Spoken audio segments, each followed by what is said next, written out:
You do not know how tempted I was this morning to just preach in my Pastor Beach attire, but I thought maybe that might have been the greatest idea. And I have to say this, I rarely chastise people, but you are really bad at playing with beach balls. You're all like laying up here. We like really anticipated like beach ball war, and instead it was like, That's as far as you threw them. What? That's as far as you threw them. I threw mine all the way up. Was it those pathetic tosses over there? It was Tim. It was Tim. Okay, I can understand. Well, Trish had surgery in her shoulder. I can understand her weakness. And Tim, we know he's not exactly athletic. So, that would have been more fun had he been here.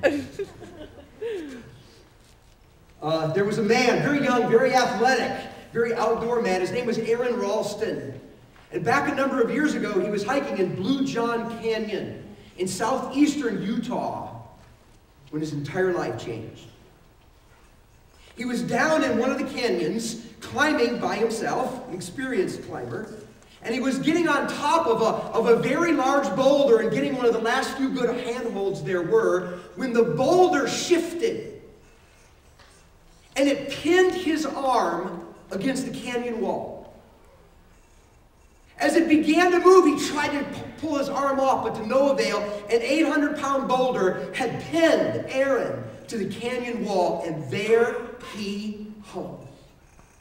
At that point, he realized he had made a horrible mistake by telling no one where he was, telling no one what he was doing, knowing it would be days before he would be expected back at work, and before anyone would even know he was missing.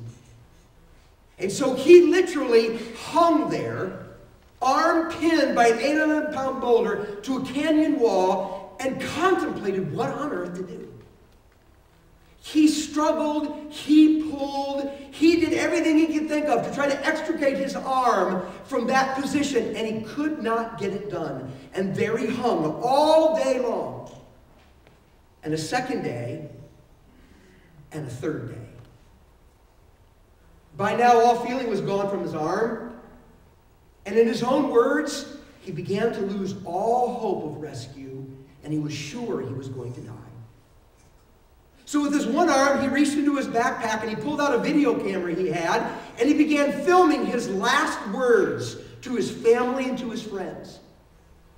Having done so, he put it away, and he took out a knife he had, and he began to scratch his epitaph in the canyon wall. He put his name, the date of his birth, the date of the accident, and R.I.P.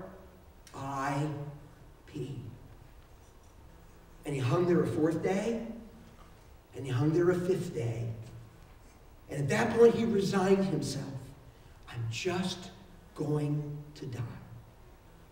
Now, freeze that story for just a minute. We'll come back to it. I think that the position Aaron was in at that moment is a similar position to what many of us are metaphorically in even this morning.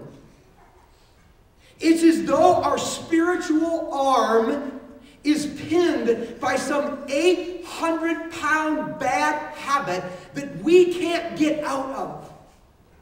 It's like we are trapped in some dysfunction, some bad habit, some unhealthy pattern of living that we have tried over and over and over again to get free from, all to no avail. And we've just resigned ourselves to this thought: that's just the way I am. I can't change it. I can't get free. I am stuck with something that's killing me, but that I can't break free from. That's just the way I am. You know, there are really two versions of this mindset. Version number one comes with a self-condemnation component. That's when we go, that's just the way I am, and I hate it. I cannot stand myself for having a temper I cannot control. I cannot stand myself for having a lust problem I can't get over. I can't stand myself that I can't break free from this addiction in my life. I can't stand myself that I'm this way. Can't stand myself that I'm that way. It's just, I've tried everything I can think of to get free, and I can't, and I hate it. But that's just the way I am. There's a second version. And that version of this mindset comes with a self-justification component. That's when we suspect that we probably have a weakness, but we think to ourselves, it's not really all that bad. I don't have an anger problem. I'm just passionate. Yeah, I'm not controlling. I'm just organized. Oh, so I'm not impatient. I'm just busy. I don't have a lust problem. I just have a really high sex drive. And so we think of ways to describe our problems in terms that don't sound so bad, so we can justify how it is that we're living. And I'm just wondering this morning, is it at all possible that maybe that's just the way that I am mindset has kind of entrenched itself in your spirit? And you're thinking to yourself, you know what? I've got something, and it's probably not right. It's not good. It's probably hurting me. It's mucking up my life. I've tried to get free. I can't. That's just the way I am. Could it be?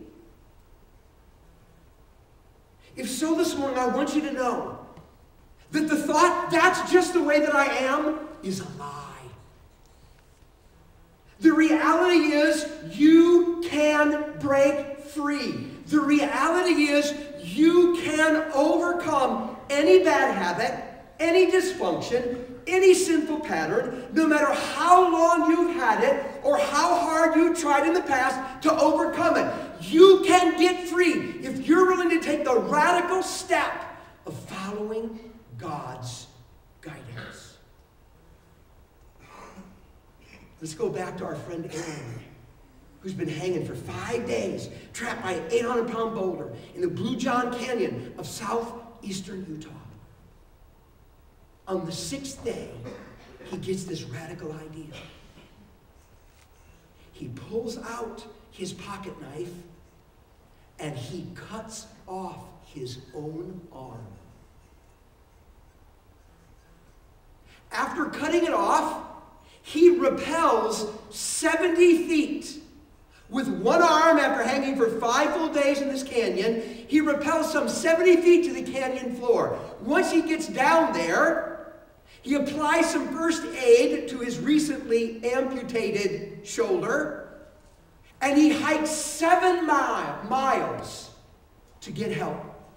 He's found, he's given first aid, he's med-flighted to a hospital, he recovers. Today, he still climbs with the help of one artificial limb. See, he was willing to say, I'm not going to simply resign myself to hanging here and dying. Better to live with one arm than die with 2. Are you willing to take a radical step today that it might be necessary in order to finally get free and become the person you were meant to be and that your heart longs to be? Are you willing to take a radical step to get rid of that something that's keeping you pinned and it's just killing your relationships, your potential, and your spiritual life? Are you willing? Jesus said something fascinating in Matthew chapter 5. He said, if your hand offends you, let's paraphrase, if your arm offends you, if your arm makes you stumble, if your arm is keeping you trapped, and it's killing you, cut it off so you can enter into life. Would you be willing? Would you be willing, even if you found out that this radical step is not nearly as painful as cutting off your arm, And rather than leaving you debilitated, it actually leaves you more powerful, whole, and enriched.